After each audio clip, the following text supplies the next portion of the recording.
जय श्री राम। कुंडली जागरण के पहले जो सहायक क्रिया की जाती है उसे बंध और मुद्राएं कहते हैं। इनका मैं आपको ज्ञान करवा रहा हूँ। सबसे पहले हमें बैठना कैसे चाहिए वो बताता हूँ। ऐसे सीधे सुखासन में बैठ जाना चाहिए। निव्य आंगल का पीछे हड्डी का होना चाहिए, रीढ़ की हड्डी। और आसन कैसा होना चाहिए? सबसे पहले चौकी लगाए, बाजू ज़्यादा ऊंचा नहीं हो, छोटा ही हो। और उसके ऊपर जो है ऊन का आसन, कुशासन लगाए उसके ऊपर ऊन का आसन, और उसके ऊपर रेशम का आसन, और उसके ऊपर सूती आसन। ये 4 आसन। और कुछ लोग मृगासन में बिछाते हैं, लेकिन आजकल ये नहीं अच्छा नहीं लगता है, इसलिए 4 आसन तो यूँ ऊपर से ऊपर बिछाना चाहिए, ताकि आपकी कुंडली जागृत से, बंध से मुद्राएं जो शक्ति उत्पन्न होती है वो जमीन में नहीं चाहिए है। और उसके बाद में क्या करना है? स्थान तो बिल्कुल शांत होना। एकांत आपका कमरा ही अच्छा है, या कमरा नहीं है तो बाहर जंगल में जाइए, जहाँ किसी कमरा भी ऐसा हो जिससे मच्छर वगैरह में कोई योगदान नहीं हो, कोई कोलाहल नहीं तो बाहर जाइए। नहीं तो लोग, योगी लोग हिमालय में जाते हैं, गुफाएं होती है, उन गुफाओं में बैठ करके करते हैं, या 300 फीट 3000 फीट ऊपर चोटियाँ होती है, उनमें गुफाओं। इसका कारण क्या? वह बिल्कुल स्वच्छ ऑक्सीजन होता है, प्राणवायु ऊपर ज्यों ज्यों जाएंगे बिल्कुल स्वच्छ होगा है, इसलिए वहाँ करते हैं। ये इसलिए ये बता दिया। और फिर सुखासन में बैठते हो ना, ये ज्ञान मुद्रा है। कौन सी? देख लो अच्छी, ये अंगूठा, ये तर्जनी, इन दोनों को मिला दो ये, और इनको घोड़े दो है, ये मुद्रा हो गई। अब देखो इसकी मुद्रा, ये तो मुद्राएं ये हाथों की है, लेकिन दूसरी मुद्राएं हैं जो शरीर को एकदम सशक्त कर देती है और जिससे कुंडली एकदम जागृत होती है। वो मुद्राएं मैं आपको बता रहा हूँ। जैसे पहले मैं बंध बता देता हूँ। 3 कितने? 3 बंध होते हैं शरीर में। ये 3 बंध बता देता हूँ। बंध पहला है मूल बंध, दूसरा है उड़ियान बंध, और तीसरा है जालंधर बंध। आप सुखासन बैठ गए, मूल बंध में बैठ गए, और उसके बाद में आपको गुदा को ऊपर खींचना। क्या करना है? गुदा स्थान, सुखासन में बैठकर एडी से गुदा और मलमूत्र स्थान को एडी से दबा देना है, और दूसरी एडी से गुदा को दबा देना, और बैठ गए। उसके बाद में गुदा का संकोच करना है। संकोच का मतलब गुदा को यूँ ऊपर खींचना, गुदा को ऊपर खींचना। क्या करना? ऊपर खींचना है, बस ऊपर खींचना है। ऊपर खींचना से अपान वायु, कौन सी वायु? नीचे भी वायु ने अपान, जो अधोगति हमारे शरीर से अधोगति वायु निकलती है उसे कहते हैं अपान वायु। नीचे जो वायु निकलती है, एक तो ऊपर से लेते हैं ये प्राणवायु, लेकिन जो नीचे से इन 2 द्वार, मलमूत्र द्वारों से जो वायु निकलती है उसे अपान वायु कहते हैं। वो अपान वायु का एकदम ऊपर आती है। क्या आती है? ऊपर आती है। उसे मूल मतलब मलमूत्र स्थान को एडी से, दोनों एडियों से दबा दे है, उसे कहते हैं मूल बंध। क्या कहते हैं? मूल बंध। और दूसरा है उड़ियान बंध। कौन सा बंध है? उड़ियान। अच्छा, मूल बंध से क्या होगा? मूल बंध से कुंडली जागरण में बहुत बड़ी सहायता मिलेगी। अजीर्ण मिट जाएगा, आपकी पाचन शक्ति मजबूत होगी। और दूसरा है उड़ियान बंध। उड़ियान का मतलब उड़ते हैं जैसे। क्या करते हैं? आप खड़े हो गए, यूँ खड़े होकर के थोड़ा ये झुक करके हाथ ये जंघों पर रख करके ये झुक करके पेट को खींचो, बिल्कुल यूँ नहीं जाना, यूँ। और फिर जोरदार पेट को इस तरह से पीछे, नाभि को पीछे। कहाँ लगाना? रीढ़ की हड्डी। कहाँ लगाना? रीढ़। फिर वापस आओ, फिर रीढ़ की हड्डी, और फिर बाद में घूमो दाएं बाएं, घूमो। इससे जो है आपका प्राणवायु सुषुम्ना में ऊपर चढ़ेगा जैसे पक्षी चढ़ता है। प्राणवायु सुषुम्ना के अंदर पक्षी की तरह ऊपर चढ़ेगा, इसलिए इसे कहते हैं उड़ियान बंद।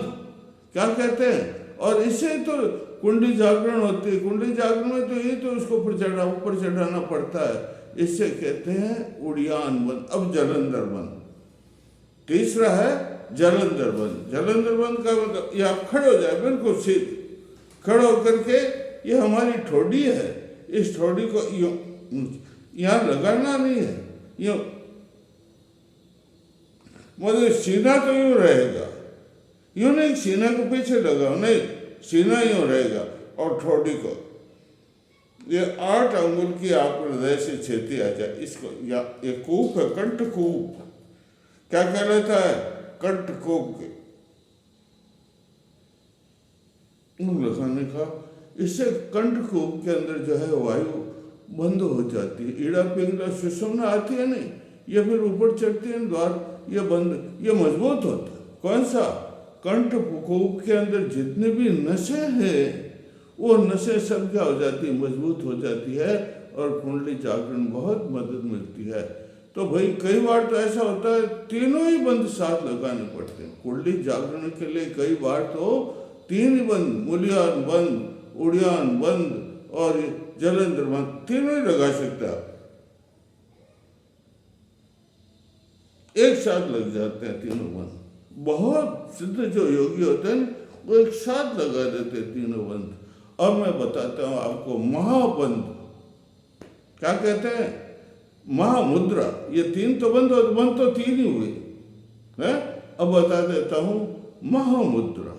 महामुद्रा का मतलब आप सीधे बैठ गए चौकी आंगन के ऊपर दधीर बिछा करके, और एक पांव को, ये जो आपका बायां पांव है इससे यूं गुदा को बंद कर दीजिए हो, और एक पांव को यूं सीधा कर है।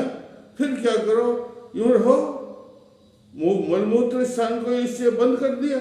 उसके बाद में ये जो पांव सीधा हुआ, यूं झुको, यूं झुक करके यहाँ कहाँ पर ये जानवर है, इसके पास पहले वो अंगूठा है ना, उसको नो हाथ तो पकड़ लो, उसको धीरे धीरे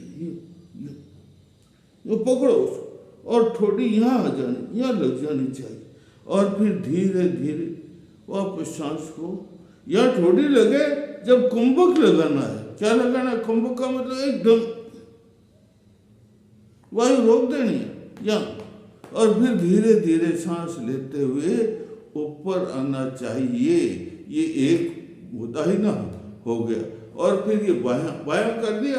अब जो है ये इसको दाहिने को यूं दबा दिया, फिर इस पांव को सीधा कर, फिर ये दोनों हाथों से उसको पकड़ो, और फिर धीरे धीरे जा करके क्या करोगे, यहाँ पर इसमें वो ठोड़ी को लगाओगे, कुंभक लगाओगे, और धीरे धीरे धीरे वापस स्थिति में आ जाओगे। ये धीरे धीरे करते, धीरे धीरे रे मना धीरे, सब सीखने वाले तो बिल्कुल धीरे धीरे करो, और फिर जो अभ्यास हो जाए तो अपना आप अभ्यास हो जाएगा। अब मैं बताऊं आपको योनि मुद्रा। कौन से मुद्रा? योनि मुद्रा। योनि मुद्रा में क्या करते हैं, आप जो है अपने दोनों पाँवों को ये बैठ जाए सीधे, या दोनों पाँवों की जो पकड़ी है उनको यूं लगा दो है, और लगा करके फिर जो है आप अपने दोनों हाथ को पीछे ले जाए। अब सुखासन ही अच्छा रहता, लिखा हुआ है, हमने किया है, करते हैं, सुखासन ही अच्छा रहता है।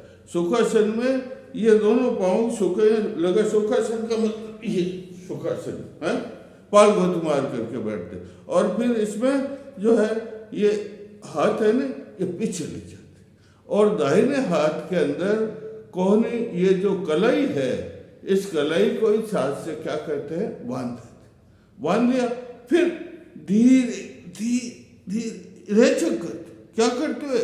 रेचक का मतलब होता है प्राण को बाहर निकालते हुए, नासिका से बाहर निकालते, धीरे धीरे धीरे धीरे धीरे धीरे धीरे धीरे। ये जमीन है, जमीन के पास में नाक लीजिए। और फिर यहाँ कुंभक, यहाँ जाते ही कुंभक थोड़े रुको, 1-2 सेकंड, 2-4-5 सेकंड अभ्यास धीरे धीरे, और फिर वापस में सांस लेते हुए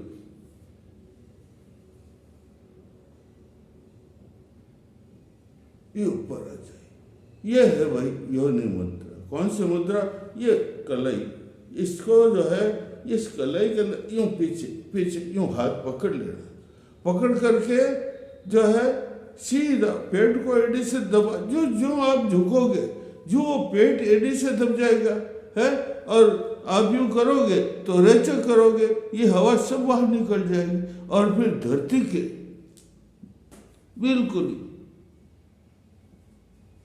रेचक कुंभक करो, वापस रेचक करो, स्वयं सांस बाहर निकालने को रेचक नहीं, शासक अंदर लो, पूरक के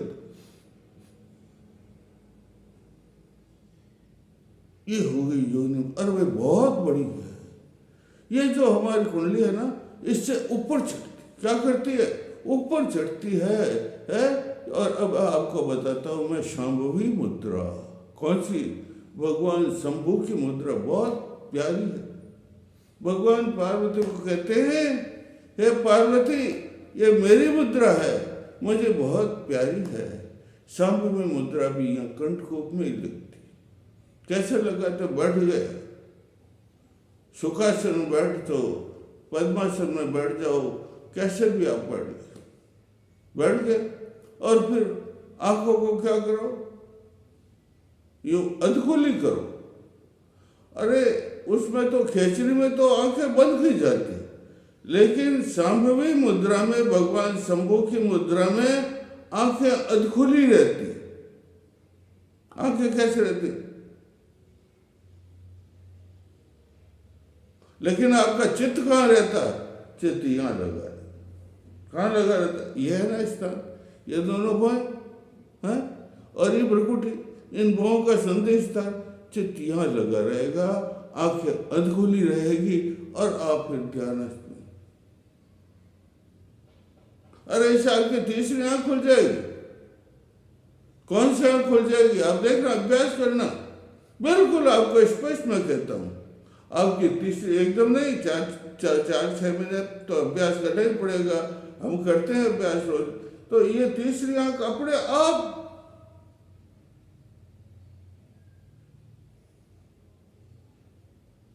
आपके सामने तीसरी आंख प्रकट हो जाएगी।